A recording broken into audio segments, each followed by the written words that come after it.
더러지 같은 너 야곱아, 너희 이스라엘 사람들아, 두려워하지 말라.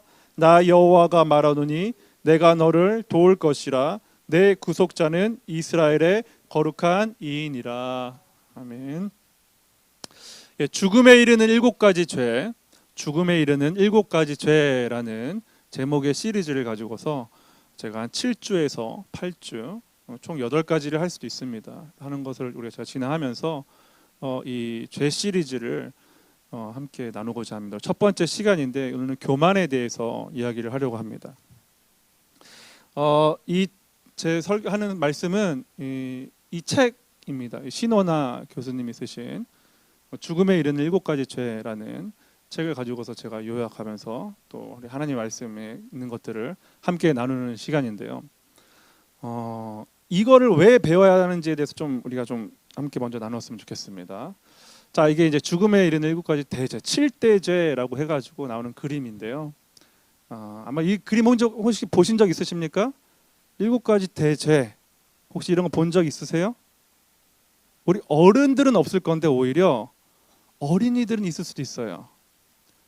죽음에 이르는 7가지 죄, 7개의 대죄에서 일본에서 애니메이션이 나온 게 있어요. 그리고 우리나라에서 판권을 사서 넷마블 해서 게임으로 이렇게 한 게 있는 것 같습니다. 저도 해본 적은 없는데 검색을 하다 보니까 이렇게 나왔네요.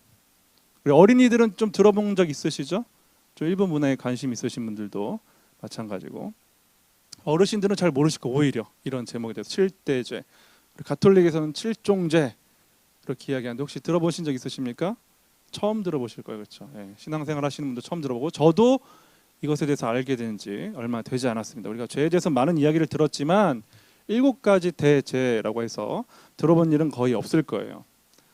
자, 이게 바로 7개의 죄에 대해서 이야기하는 건데, 교만, 시기, 분노, 나태, 탐욕, 탐심, 정욕에 대해서 이야기를 한 겁니다. 성경에서 콕 집어서 7개의 대죄가 있다라고 말한 건 없어요. 다만 어떤 근원이 있었냐면은 사막에서 수도를 하는 수도사들이 하나님을 잘 섬기기 위해서 말씀을 연구하고 또 공동체 생활을 하는데, 자신들의 어떤 이런 죄성들이 특별히 문제가 되는 죄들을 뽑아왔더니 한 7가지 정도가 대표가 된다. 대죄라는 거는 클 대자가 아니라 대표하는 거예요. 근원, 뿌리를 이야기하는 겁니다. 뿌리가 되는 죄. 많은 죄들이 있지만 그 죄들 중에서 우두머리가 되는 죄를 이야기하는 겁니다. 그래서 이것을 7개의 대죄, 7대죄라고 하는데 7개의 죄로 제가 이렇게 오늘 함께 나누도록 하려고 합니다.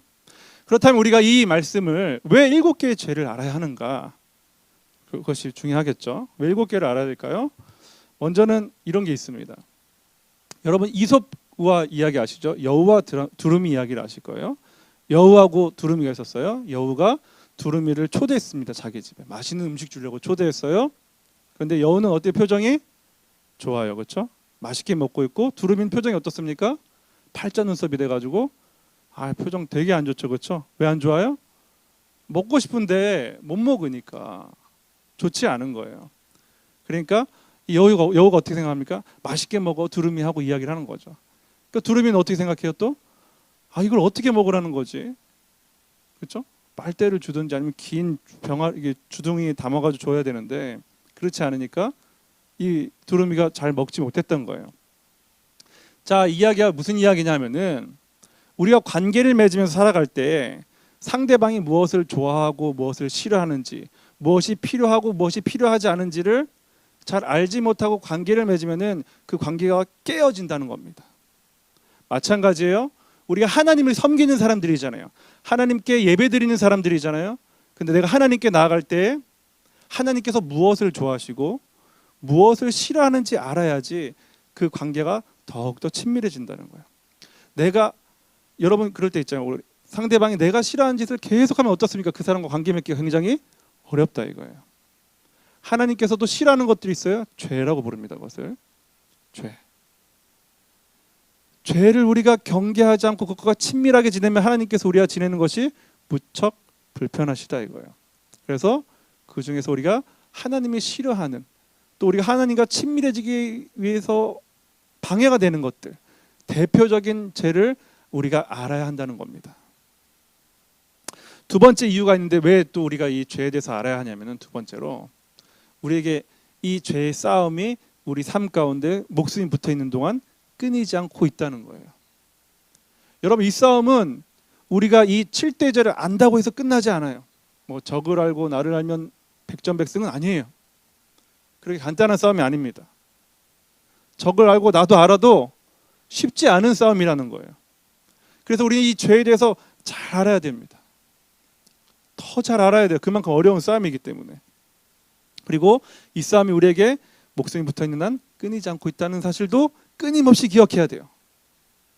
저도 싸움이 끝난 것이 아니고 한 번 이겼다고 해서 싸움이 끝난 것이 아니라는 거죠. 그래서 우리가 7개의 죄 중에서 오늘 첫 번째 시간 이 교만에 대해서 함께 배우고자 하는 것입니다. 한번 따라해볼까? 교만. 네. 여러분, 교만한 사람 좋아하십니까? 좋아하세요?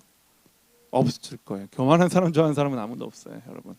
여러분, 이 세상에서 말하는 교만이 뭘까요? 이탈리아의 시인인 이 단테라는 시인이 있어요. 신곡이라는 유명한 시를 쓰신 분인데, 이분이 이 성경에 있는 내용은 아닌데 아마 이 문학을 하시던 분이니까 이 상상력이 이렇게 넘치시는 분이니까 교만했던 사람들이 지옥에 가면 이런 형벌을 받지 않을까 하고 썼던 내용을 누가 그림이 있습니다. 뭐냐면은, 여러분 보세요. 이 사람들이 지금 잘 보이시는지 모르겠지만 사람들이 등 위에 뭘 지고 있어요. 무거운 돌을 지고 있어요. 그렇죠? 이 교만했던 사람들이 지옥에 가면 이렇게 된다 이거예요.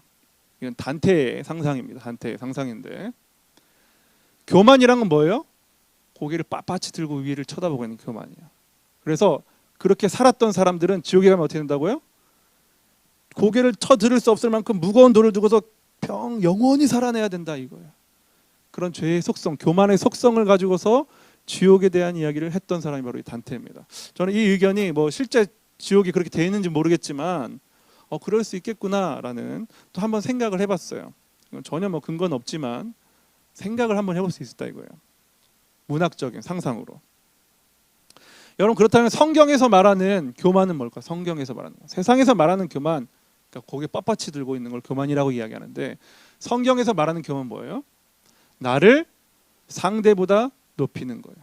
구약과 신약에서 여러 용례들이 있는데 제가 다 그냥 요약해서 한마디로 설명하겠습니다. 나를 상대보다 높이는 거예요.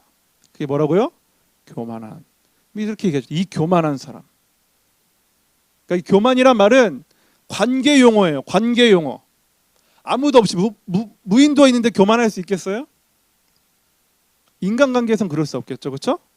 그런데 또 하나의 관계가 있잖아요. 뭐예요? 하나님과 나와의 관계가 있단 말이에요. 나를 하나님보다 더 높이는 걸 뭐라고 이야기한다고? 두 글자로? 교만. 상대방도 있고 인간관계에서도 있고 하나님과의 관계에서도 우리가 얼마든지 교만한 존재라는 거예요. 인간관계에서 그것이 특별히 잘 나타나는데, 이 속성이, 자, 나하고 너는 원래 우리 이렇게 배우자. 인간은 다 동등하다 배우잖아요. 그렇죠? 근데 실제로 그렇게 동등합니까? 동등하게 대하세요? 동등하게 대함 받으십니까? 그렇지 않단 말이에요. 교만은 이런 거예요. 나가 높아지는 거예요. 누구보다? 너보다. 내가 최고야. 그리고 너는 별로야. 그러니까 교만은 나만 높아지는 게 아니라 다른 사람을 까내리게 되어 있어요. 깎는단 말이에요. 하나님 앞에서 마찬가지예요. 하나님, 이번 판단은 제 판단이 맞아요. 하나님은 저기 구석에 계세요. 내가 더 하나님보다 더 잘 알아요. 라는 게 뭐예요? 교만이라는 거예요. 성경에 나타난 교만의 많은 역사들이 있는데 오늘은 세 가지만 간단하게 보도록 할게요. 첫 번째 뭐예요? 바로 아담과 하와 사건입니다. 그리고 두 번째로 바벨탑 사건이 있고, 세 번째로 다윗의 인구조사 사건이 있어요. 여러분, 우리가 잘 알다시피 다윗과 하와가 어떤 일이 있었습니까? 뱀이 와가지고 너 이 선악을 알게 하는 열매를 먹으면 어떻게 된다고 그랬어요? 누구처럼 될 수 있다고 그랬어요? 하나님처럼. 여러분, 하나님께서 아담과 하와를 지어놓으시고 그들이 먹고 사는데, 생활을 해나가는 데 있어서 아무 문제 없을 정도의 지혜를 주셨단 말이에요. 그렇죠? 근데 뱀이 와서 하나님처럼 될 수 있어 라고 하니까 어떻게 생각한 거예요? 하나님께서 주신 거 충분하지 않은 거구나. 나 하나님처럼 더 돼야겠다. 나 하나님 이상이 돼야겠다. 이 교만의 발상이 바로 시작된 것이 바로 아담과 하와 사건입니다. 하나님이 주신 것을 인정하지 않는 행위. 바벨탑 사건은 유명하죠, 그렇죠? 자기의 이름을 내기 위해서 높이 더 높이. 교만의 아주 상징입니다. 다윗도 이러한 죄를 지었어요. 다윗이 참 하나님 앞에 겸손한 자였지만 또 교만이, 아까 말씀드렸잖아요. 이 끊임없는 싸움을 끊임없이 했어야 되는데 한 번 제대로 하지 못한 거 방심했던 거예요. 인구조사, 다시 왕이 되고 나서 인구조사를 하지 말라고 했는데 하나님께서 내 백성들이 얼마나 많은지 보자 하고서 인구조사를 한 거예요. 하나님 하지 말라고 했는데. 하나님 하지 말라고 했으면 하나님 뜻이 옳은 거예요. 그런데 다윗 생각 어떤 거예요? 아닙니다, 하나님, 내 뜻이 더 옳습니다. 내 생각이 맞아요 하고 교만했던 거예요. 이 일로 아주 크나큰 곤욕을 당하게 되죠. 이것이 바로 성경에 나타났던 이 교만의 역사입니다. 이 교만의 핵심은, 실체는 바로 이거예요. 인생의 주인이 누가 되는 거예요? 내가. 봤잖아요. 아담과 하와 어땠어요? 내가 주인 되려고 했죠. 그렇죠? 바벨탑 지으려고 했던 사람들 다 어떻게 했어요? 내가 주인 되려고 했죠. 다윗 어떠했습니까? 내가 주인 되려고 했죠. 교만의 실체는 뭐예요? 주인이 내가 되는 거예요. 이 세상에 많은 책들이, 동화책도 있잖아요. 드라마, TV, 영화에서 끝없이 얘기하는 게 뭐예요? 인생의 주인공은 너야. 바보처럼 살지 마. 주도권을 가지고 살아. 종교는, 교회 다니는 사람들은 마음이 약해서 위안을 얻으려고 가는 거야 라는 말로 우리를 속인단 말이에요. 주인공은 내가 아닙니다. 너도 아니에요. 인생의 주인공 오직 하나님 딱 한 분이십니다. 그래서 우리가 그분을 예배하는 거예요. 하나님이 한 분이, 우리 주인이 제대로 설정이 되어 있지 않으면 누구를 예배합니까? 나를 예배하죠. 온통 나를 예배하는 거예요. 나를 높이고. 내가 높아지지 않으면 분해요. 막 분하고 막 참지를 못합니다. 내가 이만큼 높아져 있어야 되는데 내 실력이 미치지 못하니까 자기하고 그 갈등, 괴리가 있지 않습니까? 그러니까 막 분하고 자존감도 떨어지고 그렇게 되는 거예요. 자기가 완벽하다고, 자기가 높다고 생각하니까. 여러분 옆에 있는 분들에게 이렇게 가르쳐 주십시오. 인생의 주인은 네가 아니야. 시작.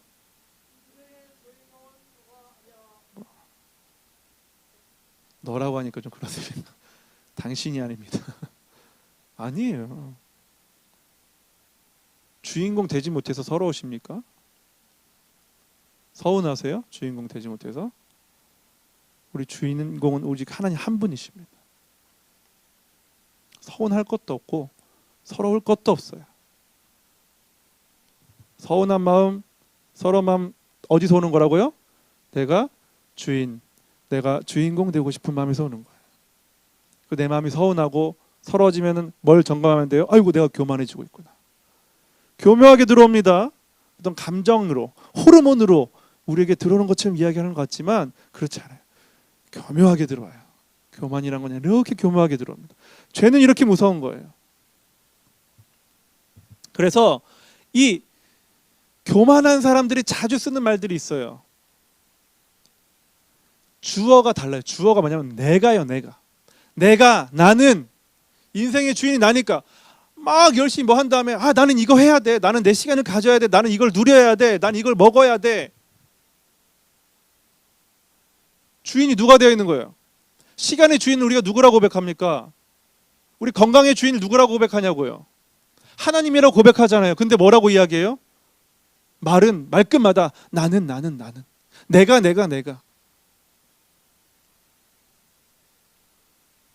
잘 봐야 돼요. 하나님께서 원하시는 시간과 에너지가, 또 하나님께서 원하시는 삶의 형태가 있다면은, 나는 태어나기 이렇게 태어났어. 나는 좀 건강이 좋지 않아. 나는 성격이 이 모양이라서 안 돼. 주인공이 다 자기예요. 여러분, 우리가 그 모양 그 꼴로 살라고 우리 예수님께서 십자가에서 죽으신 줄 알아요? 너 그냥 그 모양 그 꼴대로 살아. 내가 그냥 구원만 해줄게.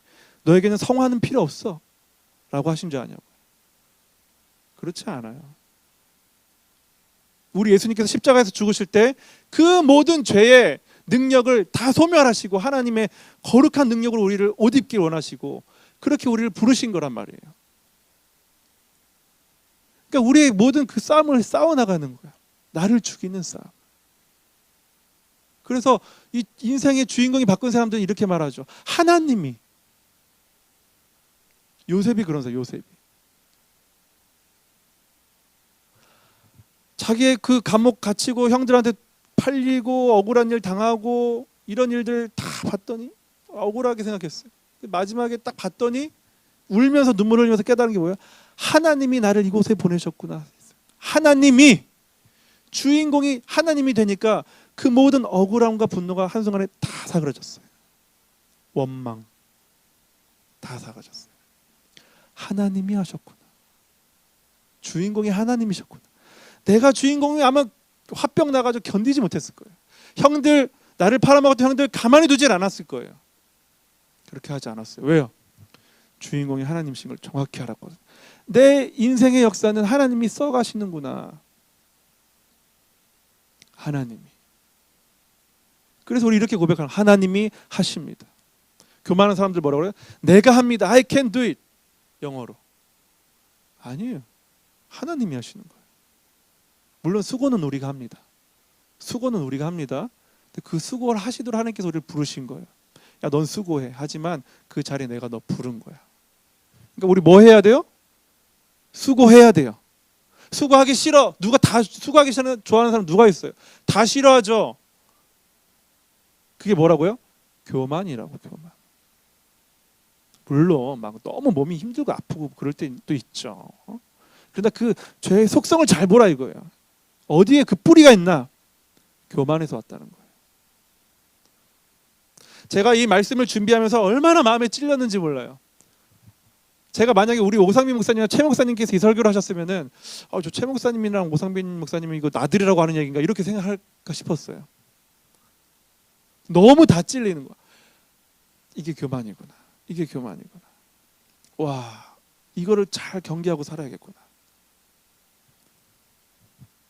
얼마나 마음에 찔림이 있었는지 모릅니다. 그럼에도 제가 목사로 부르심을 받았기 때문에 부끄럽고 민망하지만 제가 이렇게 이 진리의 말씀을 여러분과 함께 나누는 겁니다. 제가 잘해서, 제가 교만하지 않아서가 아닙니다. 그래서 오해하지 말아 주십시오. 교만의 특징이 있어요. 앞에를 보세요. 교만의 특징이 있어요. 실제 이상으로 자기 자신을 높게 여기는 거예요. 보이는지 모르겠어요. 이 강아지 이게 세 보입니까? 약해 보입니까? 약해 보여요. 이 강아지 뭐라고 그랬어요? 이 세상에서 내가 제일 강아지. 네. 내가 제일 강아지. 제가 제일 강아지. 왜 이런 말을 할까요? 세상 무서운 줄 모르는 거예요. 그러니까 옆에 있던 이 셰퍼드가, 이만한 셰퍼드가 뭐라 그래요? 나보다 강한 녀석도 있을 거야. 얘는 좀 세상을 좀 살아본 개예요. 옆에 있던 위험 있는 호랑이 한 마리 그냥 아무 말 안 하고 강아지는 주제 모르고 까부는 거예요. 교만은 뭐예요? 실제 이상으로 자기 자신을 높게 여기는 거예요. 호랑이가 얼마나 센지 못 만나봤기 때문에 그런 거예요. 강아지는 지가 제일 센 줄 알았어요. 왜냐면 보니까 자기 형제 강아지들 중에서 지가 제일 세거든요. 엄마 아빠가 오냐오냐 해주니까.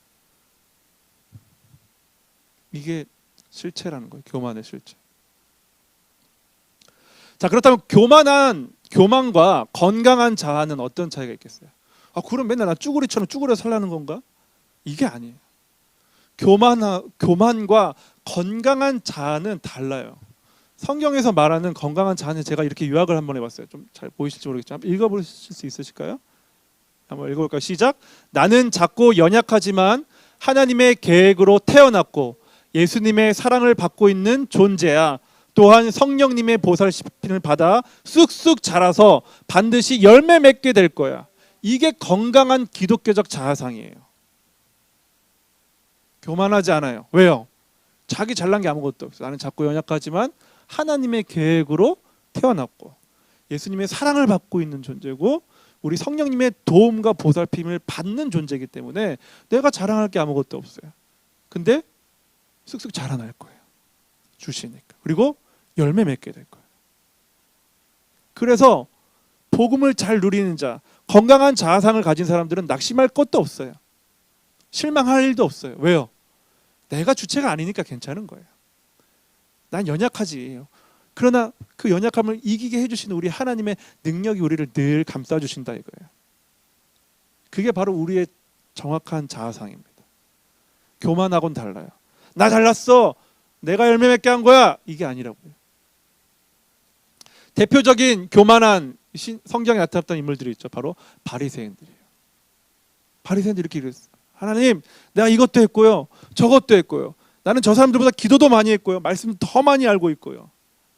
많은 사람들 앞에 일부러 뭐 교회에서 조용히 기도한 게 아니라 성전, 시장 많은 사람들이 있는 앞에 나가서 큰 소리로 기도했어요. 하나님, 내가 이렇게 받을 자격이 많은 사람입니다. 난 의로운 사람입니다. 기도했더니 우리 하나님께서 음성을 주셨어요. 아니야. 너 그런 존재 아니야. 너 불의한 존재야. 심지어 예수님이 독사의 새끼들이라고 그랬어요. 이 독사의 새끼. 자기 존재를 정확히 인식하지 못한 거예요.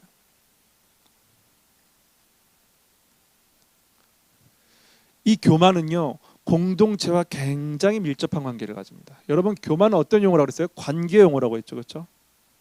관계 용어, 철저히 관계 용어입니다. 성령의 열매들을 보십시오. 성령의 열매들, 뭐 온유와 충성과 양성과 이런 거 혼자 있는데 의미가 있겠습니까? 아무 의미 없어요. 다 공동체 안에서 쓰는 있는 것들이에요. 인간관계 안에서. 교만과 공동체의 분열을 보십시오. 공동체가 있죠. 특별히 뭐 학교도 있고 가정도 있고 뭐 교회도 있잖아요. 우리 같은 경우는 회사도 있겠지만 공동체의 분열.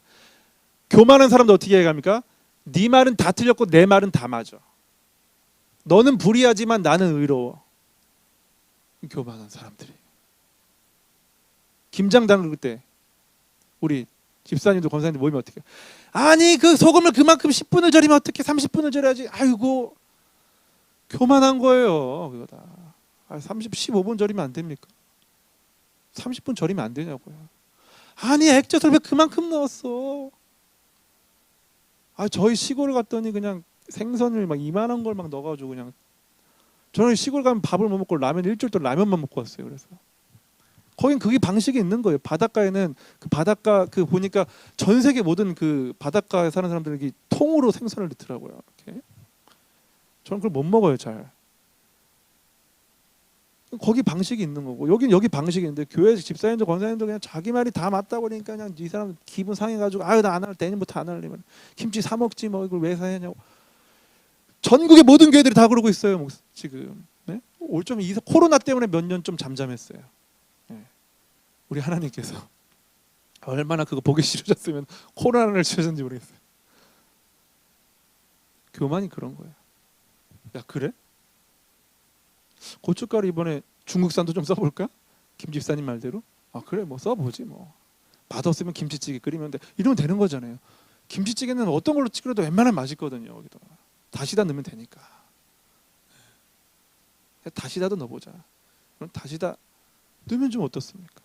꼭 다시다 안 넣고 막 물을 갈아 넣고 이래야지 맛을 내야지만 그게 정석이에요? 정답입니까? 그렇기도 하지만 겸손하게 제가 대답하죠. 목사님 말씀도 맞습니다. 공동체를 분열시키는 것이 있어요. 교만이에요.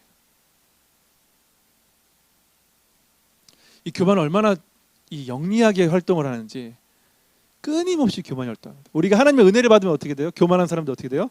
겸손하게 되죠. 그렇죠? 그래 겸손하게 해주고 근신하면서 살다 보니까 어떻게 돼 마음이? 내가 이렇게 겸손해졌다니. 그러더니 조금 더 있으면 이렇게 되면 내가 한겸손하지. 내가 옛날엔 좀 그랬는데 한겸손해. 그래도 이렇게 내가 또 어느새 교만해졌네. 또 말씀 듣고 오니까 또 교만해졌네. 그냥 또 눈물 흘리면서 저렇게 좀 구석에 며칠 있다가 또 다시 슬그머니 고개를 드는 거야. 나 겸손해지고 있는 것 같아. 다시 또 돌아가는 거야. 내가 이렇게 겸손해졌다니. 내가 한겸손하지. 어이구 또 어느새 교만해졌네. 나 요즘 겸손해지고 있어. 무한반복. 언제까지요? 죽을 때까지. 이게 우리 인생이라 이거예요. 교만하고 이 싸움을 하고 계십니까? 이 C.S. 루이스라는 분이 쓴 이 스크루테이프의 편지에 보면은 이런 내용들이 담겨져 있어요. 사탄이 제일 좋아한대요. 그래서 사탄이 제일 좋아하는 건 뭐냐면은 나 겸손해지고 있어라고 생각하는 사람이 제일 잘 되고 있는 사람. 사탄 입장에서 아이고 잘 하고 있네. 제일 무서운 사람은 어떤 사람이에요? 사탄 입장에서 아 내가 이렇게 교만하다. 끊임없이 자기를 성찰하는 사람이 제일 무서운 사람이에요. 우리 이걸 패턴을 잘 기억하십시오. 많은 교만이 있는데요. 그 중에서 가장 최악의 교만으로 뽑는 것은 영적 교만입니다. 여러분, 뭐 영적 교만이 뭐냐? 여러분 우리가 성경 공부를 하고 신학을 저처럼 목사님이 되기 위해서 신학을 하고 말씀을 날마다 읽고 암송도 하죠. 또 막 모여가지고 새벽 기도도 하고 뭐 주중에 기도도 하고 뭐 철야 기도도 하고 막 한단 말이에요. 여러분 이러면 겸손해져야 하는데 겸손해지냐 이거예요. 그렇지 않아요. 성경 공부하고 나면 어떻게 됩니까? 제가 처음에 성경 공부를 막 열심히 했을 때가 있어요. 그때 마음이 어땠는지 아세요? 어휴 저 성경 공부도 안 한 것들 저것들 아무것도 모르고 신앙생활을 다 가짜들이지. 제 마음이 이랬다 이거예요. 신학을 배우고 나니까 많은 목사님들 설교가 얼마나 하찮게 들렸는지 몰라요. 아 설교를 저따구로밖에 못하지 이렇게 해서 마음속으로. 앞에서는 안 그랬죠 물론. 막 은혜 받은 척했지만 속에서는 막 이런. 그래서 여러분 전도사님들 설교가 제일 날카로워요. 왜? 아까 그 강아지랑 좀 비슷하거든요. 내가 제일 강하지. 물론 대단하신 분들도 많이 있습니다. 무시하는 건 아니고 제가 그랬다 이거 제가 돌아보니까 우리 이제 저도 이제 신학을 하면서 전도사 되고 강도사 되고 목사 하면서 이제는 친구들이 다 목사님들이 됐잖아요. 그러니까 다 서로 이야기하는 게 그때는 우리가 그랬다 이런 얘기를 하는 거죠. 지금은 많이 겸손해졌어요. 아 설교 한 편 하기 너무 힘들어 죽겠어. 설교 안 한다 그러죠. 우리 목사님들끼리도 엄청 좋아해요. 한 줄 빠진다 그러면은 숨 좀 쉬겠네. 네. 말씀 읽으면 어떻습니까? 날마다 말씀 읽으면은 겸손해져야 하는데 그런 게 아니에요. 나는 말씀인데 쟤는 저기 김 집사님 말씀 안 읽으시네. 기도 막 열심히 하니까 막 3시간 하고 막 어떤 사람은 막 방언 기도도 하고 막 어떤 사람은 기도하는 가운데 막 음성도 듣고 환상도 보고 이러니까 그것도 못하는 사람은 실력이 떨어지는 영적 실력이 떨어지는 사람들이라고. 암송을 막 하면 어떻습니까? 막 마음이 막 뜨거워지고 마음이 막 그 말씀을 주장하게 되고 그러다가 한순간에 또 교묘하게 들어와요. 암송 안 하는 사람들 보면은 저렇게 신앙생활해서 되겠나? 영적 교만은 아주 무섭습니다. 그래서 교만을 이기는 길을 배워야겠죠. 그렇지만 교만을 이기는 길이 있다 이거예요. 여러분 우리가 예수님을 믿기 전에 악의 옷을 입었다는 말이에요. 악의 옷을. 자 이것을 옷을 갈아입어야 돼요. 의의 옷으로. 우리가 회개를 하면 악의 옷을 벗자. 하나님 이것도 버리고 저것도 버리고 이것도 버리게 해주세요. 오케이 거기까지는 좋았어요.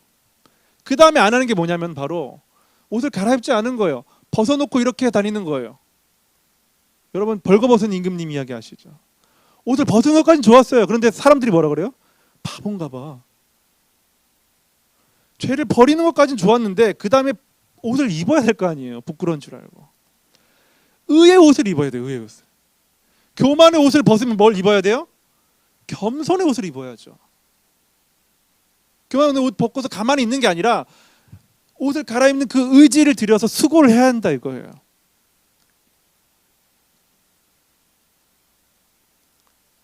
의의 옷으로 갈아입으시라 이거예요.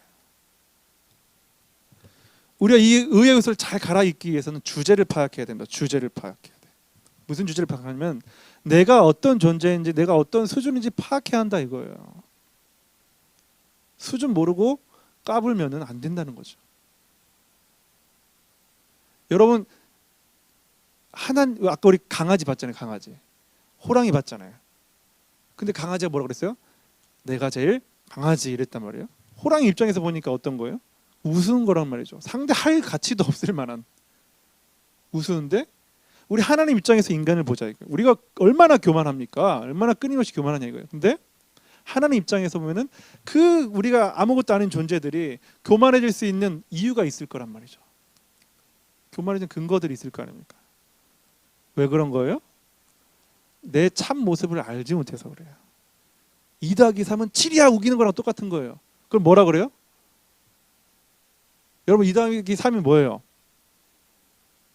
아는 분들이 계시네요. 그래도 대단하십니다. 아주. 네. 저는 틀릴 줄 알았더니 7이라고 써놔가지고 오잖아요. 제가 7이라고 막 우기면 저랑 뭐라 그랬어요? 우리 목사님 좀 이상해지신 것 같은데 좀 이렇게 뭘 이렇게 문제가 있으신가? 생각하지 않겠냐고요. 자기의 참 모습을 알지 못하면은 무지하기 때문에 우리가 용감하게 교만한 거란 말인 거죠. 그럼 왜 주제를 모를까요, 우리가? 왜 주제를 모를까요? 첫 번째는 본성입니다. 악한 본성 때문에 그렇습니다. 악한 본성, 죄의 본성 때문에 그런 거예요. 죄인으로 태어났기 때문에 죄의 본성대로 따라가는 거예요. 그래서 교만해요. 우리가 사탄의 권세 아래 있기 때문에. 교만한 자가 바로 사탄이거든요. 사탄의 권세 아래 놓여 있기 때문에 우리 예수님께서 그 십자가에서 그 권세에 놓인 것을 해방시켜 준 거잖아요. 우리가 아직 그 권세 아래 놓여 있는 부분이 있단 말이죠. 영향력 아래. 그래서 우리가 늘 교만한 거예요. 그 싸움을 해야 되는 거예요. 두 번째가 있어요. 잘못된 세상의 틀린 기준 때문입니다. 세상의 오염된 기준 때문이라는 거예요. 무슨 말이냐면은 우리가 이런 교만한 까닭이 있어요. 어떤 사람이 이렇게 이야기하는 거. 도둑이 나는 참 착해. 왜 착한가 봤더니 5만 원밖에 안 훔쳤거든요. 옆에 주변에 있던 사람 봤더니 다 100만 원 훔친 거예요. 그러니까 나는 5만 원밖에 안 훔치니까 다른 사람 다 100만 원 훔치는데 난 5만 원 훔치니까 착해. 주변에서 뭐라 그래? 100만 원 훔치는 야 쟤는 착한 애야. 쟤는 괜찮은 애야. 쟤는 도덕적으로 괜찮은 애야. 우리가 왜 교만해진 거예요? 기준을 하나님께 두지 않고 상대적 세상에 오염된 기준을 가지고서 두니까. 술 담배만 안 해도 착하대요. 술 담배만 안 해도 착하대요. 그게 뭐 착할 거라고 착한 거냐 이거예요. 그 얘기 많이 들었습니다. 저는 술 담배 하나 와 진짜 착하네요. 별게 다 착해요. 네. 세상의 기준이 이렇다 이거예요. 다른 사람들 다 거짓말하고 다 남 속이고 하는데 그거 안 했다고 착하다 이거예요. 그러면 제 마음 속에 어떤 생각이 듭니까? 그렇지 나는 이 정도면 좀 착하지. 교만이라 이거예요. 잘못된 오염된 기준을 가지고 살아가니까. 그래서 우리가 기준을 낮추는 일을 하면 안 돼요. 끊임없이 기준을 높여야 돼. 그 기준은 어떤 거예요? 하나님의 기준. 그 하나님의 기준 앞에 서면 우리가 나는 절대 도달할 수 없다. 그 하나님의 기준을 만족시킬 수 없다는 걸 알게 돼요. 교만할 수가 없어요. 마음에 죄도 죄라고 여기시는 분이시니까. 사람들 앞에서는 들통만 안 나면 되잖아요.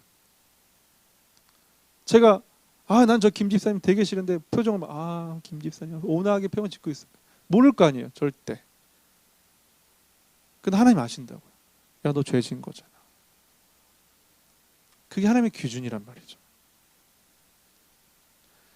그럼 이 죄는요 어떻게 드러나냐 하면은 바로 우리가 어두운 가운데 보세요. 이 깜깜한 어두운 방에 여러분 그러실 때 있으실 거예요. 햇살이 들어온다거나 아니면 이렇게 빛이 딱 들어오면 어떻게 돼요?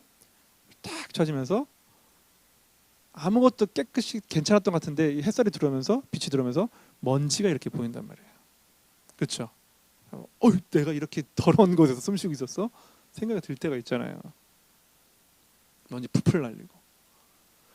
하나님의 말씀이 어두운 나의 세계에 들어와서 나를 조명하시면은 비추시면은 나의 더러운 죄가 다 들통난다 이겁니다. 하나님의 말씀이 나를 비추실 때. 그래서 끊임없이 우리는 우리의 삶과 생각과 행동들을 하나님의 말씀에 계속 비춰야 돼요. 오늘 이사야 41장 14절을 읽었잖아요. 그렇죠?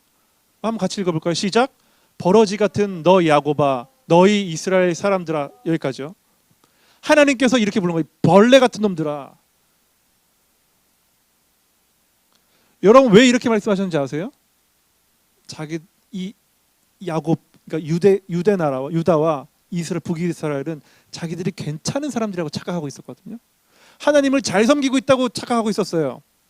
하나님께서 말씀하신 이 버러지 같은 놈들이 벌레 같은 놈들아. 어떤 성경 번역 보니까 지렁이라고 돼 있어. 지렁이 같은 놈들아.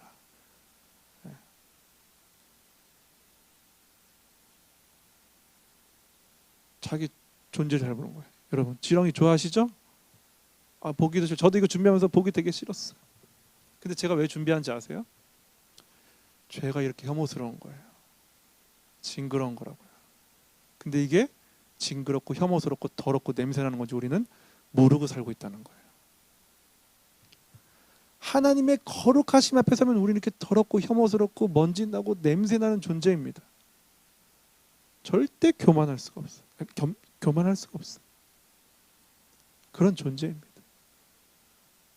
지렁이 같은, 벌레 같은, 혐오스러운 죄성을 가진 그런 우리를 사랑해 주셨으니까 얼마나 사랑하냐.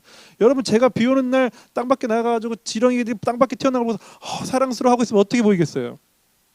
이상해 보이지 않겠어요? 근데 우리 하나님께서 그렇게 하신 거예요. 이 벌레 같은 우리를.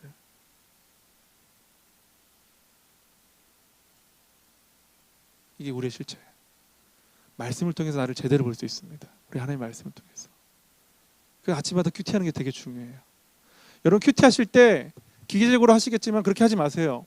제일 중요한 걸 찾을 게 있어요. 하나님은 어떤 분이신가를 찾는 거예요. 하나님은 어떤 분이신가를 찾는 거예요. 제가 나중에 한번 큐티 강의를 다시 한번 하겠지만 여러분 하나님이 어떤 분이신지 찾으면요. 하나님께 날 뭘 요구하시고 하나님은 어떤 분이신지 찾게 돼요. 그 본문이 어떤 본문인지 잘 몰라도 좀 괜찮습니다. 여러분 잘 모르실 때가 있잖아요. 저도 공부해야지 아는데 우리 성도님들이 아무래도 목사들보다는 좀 더 잘 아는 분도 계시겠지만 덜 알 거 아닙니까? 그럼 다 그 본문의 내용을 모른다 하더라도 하나님은 어떤 분이신가를 집요하게 찾아내셔야 돼요. 집요하게. 그걸 찾아내면은 내가 어떤 존재이고 하나님께 나에게 뭘 원하시는지를 알 수 있어요. 여러분 이 교만을 깨트리기 위해서는요. 이 죄를 이기기 위해서는 하나님께 기쁨을 드리는 삶으로 살기 위해서는 공동체 훈련이 필요해요. 그래서 왜요? 아까 관계라고 했잖아요. 교만이 잘 드러나는 것은 홀로 방에 있을 때 아니고 집에서 소파에 누워가지고 TV 보고 있을 때 아니고요. 성도들하고 서로 교제할 때. 우리 하나님께서 여기 밀어 넣으신 겁니다. 그리고 이곳에 구원을 주셨어요. 교회에. 그래서 난 상처받기 싫어서 교회를 떠나는 사람들 있지 않습니까? 그 상처를 제가 무시하는 건 아닙니다. 그렇게 하면 안 돼요. 그러면 안 돼요. 그 자기의 방식이지 하나님 방식이 아니란 말이에요. 노아의 방주에 많은 짐승들을 태우신 이유가 있어요. 공동체. 방주는 교회예요. 냄새나고 더러운 것들끼리 모아둔 곳이라고요. 창문도 없어요. 방주는 빠져나갈 곳이 없어요. 비가 그치기 전까지 훈련해야 돼요. 여러분 훈련 받는 거 좋은 일입니까? 훈련하는 거 쉬워요? 그렇지 않죠? 그러니까 이런 속담도 있는 거예요. 절이 싫으면 중이 떠난다는 말이 있잖아요. 절이 싫으면 중이 떠나. 왜 이 승려가 왜 떠났겠어요? 절이 뭐 또 싫었던 이유가 있었던 걸 거란 말이에요. 그렇죠? 네. 특별한 이단이라든가 뭐 사상적 문제 아니면 뭐 무슨 목사님이 아주 크게 뭔가 잘못을 하셨다거나 이런 경우에는 뭐 그럴 수 있다고 생각하지만 뭐 예를 들어서 뭐 옆에 있는 김 집사가 나를 좀 싫어하고 저 사람 맨날 예배 시간마다 아멘 안 하고 코 파고 있고 이런 모습 꼴 보기 싫어가지고 교회를 옮긴다 혹은 뭐 교회를 떠난다 이건 아니라는 거예요. 그러면 안 되는 거예요. 하나님 그 공동체에서 있게 하신 거예요. 그 싸움을 해야 돼요.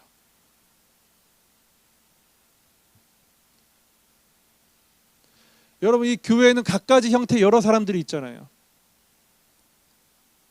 다 모양이 다르잖아요.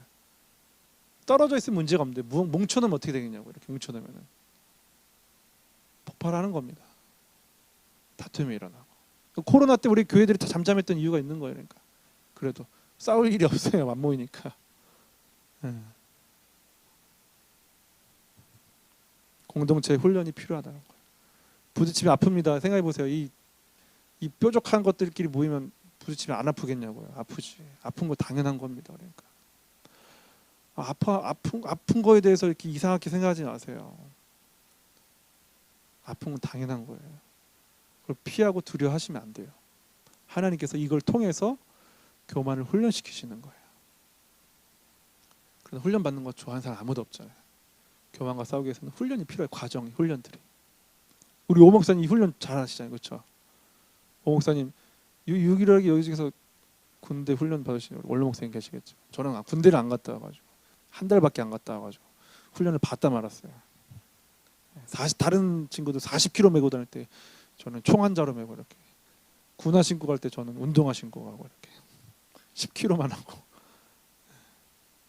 몸이 아파서 그런 겁니다. 이게 교만과 싸우기 위해서는 훈련이 필요한 거예요. 훈련이.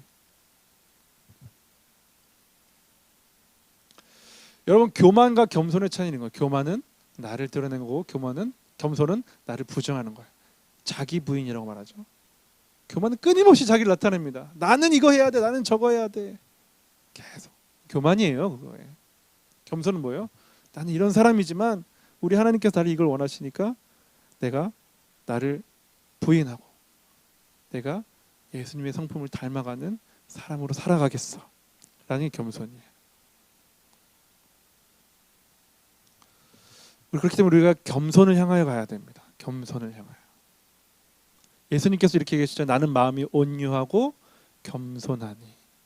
우리 하나님께서 아까 말씀드렸다시피 이 지렁이 같은 우리와 이 벌레 같은 우리를 사랑하시기 위해서 하신 일이 겸손해지신 일이에요.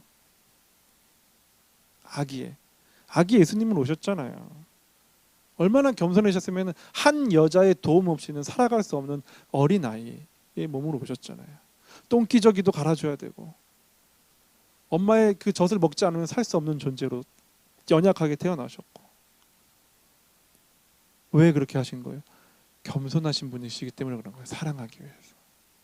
그래서 우리는 그 영적인 DNA를 가지고 예수님을 닮아서 교만과 끊임없이 싸우고 겸손하게 겸손을 향해서 달려가야 한다는 겁니다. 이제 말씀 마치겠습니다. 겸손해지려면 어떻게 됩니까? 6가지를 제시해 줄게요. 첫 번째로는 나는 하나님의 창조물인 걸 인정해야 돼요. 하나님께서 우리를 만드셨고 나는 창조물에 불과하다. 나는 먼지다. 나는 흙에 불과하다는 걸 인정해야 한다. 하찮은 존재를 이야기하는 게 아니라 하나님의 도움 없이는 우리는 아무것도 할 수 없다. 이걸 인정하라는 거예요. 두 번째로 나는 하나님이 자비를 베풀지 않으시면 심판을 면할 수 없다. 피할 수 없다는 그런 존재라는 걸 알아야 된다는 거예요. 우리 힘으로 아무것도 할 수 없어요. 오직 우리 하나님께서 자비를 베풀지 않으시면 우리 무조건 지금 심판 아래 놓여 있는 존재인 겁니다. 세 번째로 나는 하나님 앞에서 짐승과 같은 존재일 뿐이다. 다윗이 이렇게 고백했어요. 나는 짐승과 같다. 똑같아요. 지렁이나 짐승이나. 그게 우리 실체라고요. 네 번째, 의지적으로 그러니까 마음을 들이고 의지를 들여서 다른 사람을 나보다 높게 여기고 낮은 자리를 찾아야 돼요. 의지적으로. 상석을 피하고. 다섯 번째로 의지적으로 높은 자리를 피하십시오. 높아지려고 하는 자리. 여섯 번째, 겸손함으로 얻는 보상은 뭐냐면 평안입니다. 시편 131편 1절 2절에 써 있어요. 평안. 혹시 마음에 평안이 없으신 분들은 잘 살펴보세요. 혹시 교만 때문은 아닌가? 우리 하나님 앞에요. 나의 자아를 다 내어드리면요. 그 자리에 내 자존감, 내 자존심이고 뭐고 다 정체성 다 내어드리면요. 마음에 평안이 찾아온다 이거예요. 왜 불안합니까? 내가 주인 되어 사니까 불안한 거죠. 왜 평안할 수 있습니까? 우리 주인이 하나님이시고 시킨 대로 하기만 하면 되니까 평안해지는 겁니다. 하나님이 이때 고난을 주셨습니까? 아, 고난 주신 때구나. 평안. 어려움을 주셨습니까? 아, 주님이 주신 때구나. 우리 주인께서 알아서 하시겠지. 어려우니 알아서 하시겠지. 평안. 불안한 이유가 있는 거예요. 내 마음이 주인 되어서. 여러분, 교만과 끊임없이 싸우십시오. 겸손의 옷을 입으십시오. 우리 다 같이 이 말씀을 기억하시면서 우리 주님 큰 영광 받으소서 찬양하겠습니다.